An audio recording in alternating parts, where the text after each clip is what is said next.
Now, did you get to work with him because you were Yeah. working with Nike? Yeah. So I was, for all of his, from the 10K up to the marathon, I was designing all of his training. And then so I paced him because he had a relationship with Nike where he was inviting people out to run when he was on tour. And then he's like, look, these thousands of people are showing up. I don't know what to do with this. Nike, you know what to do with this. Come out, And so it was kind of a cool relationship. But then he got into this, okay, maybe I want to do a 10K, not just a 5K. And so Boss, his trainer, was doing a strength training, but they didn't do running coaching. So they brought me in, I worked with Boss to create a schedule for him that he could follow. Did the 10K, did it great, knocked it out of the water. It's like, I want to do a marathon. So I was like, all right, created a plan for that. And it was interesting because he did it quite a bit of the training that I outlined for him. But the whole thing was he just went out too hard and fast, just kind of like you experienced. And Yep. we could not hold him back, and he had his headphones on. So he was just like in his zone. And yeah, but then he ran again the next year, I believe.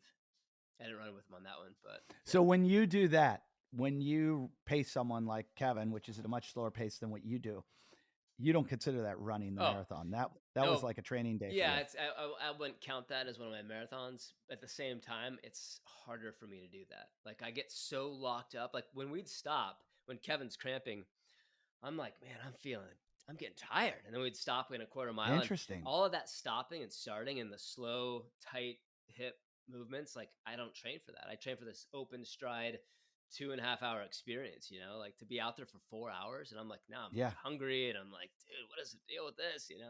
Yeah. A friend of mine said that to me once. He goes, I go, I don't know what pace to go. He goes, you know what? Go as fast as you can. The faster you do it, the faster you're off the course. That's how I feel. He's like, get out of there.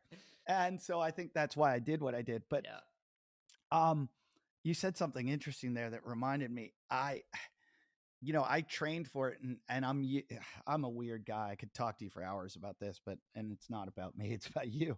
I'm terrible on the show about talking about myself all the time, but that's how I always listen to people and then I relate it to how I do it, or I go, oh, well, and that's how I am in CrossFit workouts. Like I want to get out of there as quickly as possible. Like when I see a flight of steps, I run up the steps. Yes. Because I don't like walking up steps. Get it over with. Yeah. Yeah. Exactly. To me, 2 seconds of pain at like a high degree is better than 10 seconds of pain at a lower degree. Yeah, I'm with you.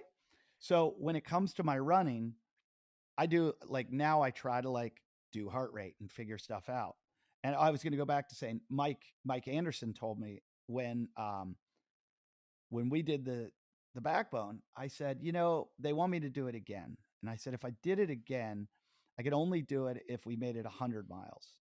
And so if we ran the whole trail and then ran back on the road, that makes 100 miles. And he goes, don't do that. And I said, why? He goes, a road run is going to hurt you a lot more. He goes, that's 30 miles, 32 miles on the road are going to destroy you because your foot pattern is the same every single time. Yeah. No variation at all. Yeah. Yeah. He's like, when you're up in the hills, you're doing different stuff. You're moving around. He goes, you're changing paces. When you hit the road, all the damage will be done. Yes. And he goes, I just wouldn't do it. I was like, good Smart thinking. Smart man. Yeah. Yeah. So he talked me out of that. We might do it again this year, though. We're talking about do the extra 30 miles on the trail. Just go back up that. I know I might do it, but I'm also talking about riding the mountain bike the whole way, which everybody goes, oh, it's so much easier. No, it's not. Because those hills uphills, man. Brutal. Yeah. Brutal. Yeah. You can walk faster than you can ride up some of those hills. Yeah. But something you would know, I want to get into the Nike thing, and but I want to ask you, this is just for me and my own personal thing. Yeah. My heart rate in CrossFit, I'm 51 years old. I work out in CrossFit. I'm usually at about a 170 to 180 is my heart rate when I'm working out. Yeah. And people would go, oh my God, that's crazy. Because 220 minus your age, if I pushed it in CrossFit, I could watch my heart rate go up to almost 200. Yeah. And so when I run, people are like, oh, you should go to 70%. 70% of my maximum heart rate's like 119. That's like walking. Yeah. I can't get down to that. Like when I did the backbone, I maintained 145. Like I tried to be, that was my, so I'd hike up the hills and then run down them and Yep. run on the flats. Yep. And I maintained about a 145 the whole time. And Yeah. it took us like 19 hours. My point is, is there something wrong with me that I have a super high heart rate? No, and I mean that's why these calculations for heart rate don't work based off the 220 minus your age plus how much you ate last night. The only real way to know what your anaerobic threshold is, therefore like what energy system you're working in, is to have a VO2 max test or a lactate threshold test. If you don't have that, heart rate is kind of a guessing game. And you can have, I mean, it's one data point, So for you, your better data point, or one of the important components, is understanding like, okay, I can push it to this heart rate and I'm still okay. Like at 170, I can still complete a 30-minute workout. That's as important as knowing anything else with heart rate, as far as like percentages go. Because percentages of what? Of maximum, of a hypothetical maximum that someone's come up with. So, the thing about the heart rate test is you can actually see when the gas exchange of oxygen and carbon, when the carbon outweighs the oxygen within And which test is this? The VO2 max. Okay. So it's measuring the oxygen in, carbon out, and the correlation with the heart rate. So as your heart rate increases, as the workload increases, you're able to get enough oxygen in, enough carbon out, and things are okay. And then eventually the work becomes so extreme that those things cross and you have so much carbon in your lungs, you're not expelling the waste fast enough. So that's when you go anaerobic. Anaerobic just means without oxygen. And that's when your metabolic system changes into mostly glycogen burning. And so, again, none of these things are problems. These are just different ways our bodies access energy, right? So being anaerobic, that's really healthy. That's cardiorespiratory fitness. That builds heart strength. That's what most CrossFit workouts are. Aerobic running or aerobic anything, aerobic row or whatever you're doing aerobic, even CrossFit can be aerobic, but that's mostly fat burning. And to have the right combination, or to play with the combination or the ratios of the aerobic and the anaerobic relative to each other, is how we get these different peaks and valleys in fitness. So yeah, I think it's just a matter of knowing what each system is or when you're in it, So for you at 145, you're definitely aerobic, Yeah. So you have like a crazy VO2 max. Isn't yours 80, one like super high? 85 was my highest that I. And that's like Lance Armstrong high. Yeah, it was actually, I think he was right, 85, 87, something like that. Jesus. So. Like even Hunter, I think Hunter's pretty freakish. He's like 74 or something. Well, Am I right? It's the thing about that is it's relative to your body mass. So with Hunter, he's a heavy dude. And he could definitely drop, dozens of pounds, And then if you got VO2 max tested, because his running is freakish. He's like, he runs so well. His paces are nuts for his size. I've done some like 20 miles with him where it's like we're running 5:30 pace, and at his size, you just don't see that, So people don't understand that about him. Yeah. And I try to explain that to him, and they don't get it. And I'm like, the guy's a freak. He's a total freak. Yeah. I want to do this show forever, but I just got to notice that I'm low on battery. All right, man. And I don't want it. I don't want it to go out on us. X out, yeah.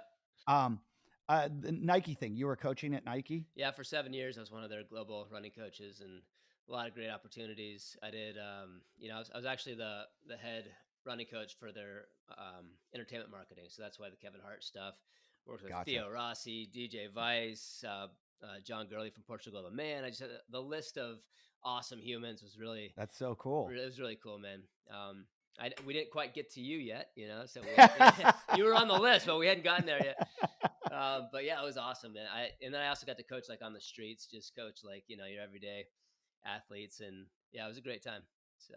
And now you're coaching on your own, though. Yeah, right? Still coaching. Yep, me and my wife have a company, Guru Running, and yeah, we're coaching marathon to overall just fitness athletes. So yeah. So like anyone that's listening to this could contact you and say, "Hey, I want coaching, blah blah blah," and you'll put together a program for them and blah blah blah. 100%. Yeah. Okay. So I know a lot of people are like that. So where do they go? They go Guru Racing. They could go to gururunning.com. Guru Running. Yeah. GURU. Yeah. And then running.com and .co. Or bluebenadum.com as well. Just my name. Or follow me on Instagram. I'll post those on the show notes. And you're also on Instagram. Yep. Just at Blue Benadum. Hit me up, send me a message, and yeah, we'll chat. That's awesome. You're also building houses still, huh? Yeah, man, I just jumped back into Incredible. that. Yeah, it's that's a whole nother workout. What do you think the next thing is?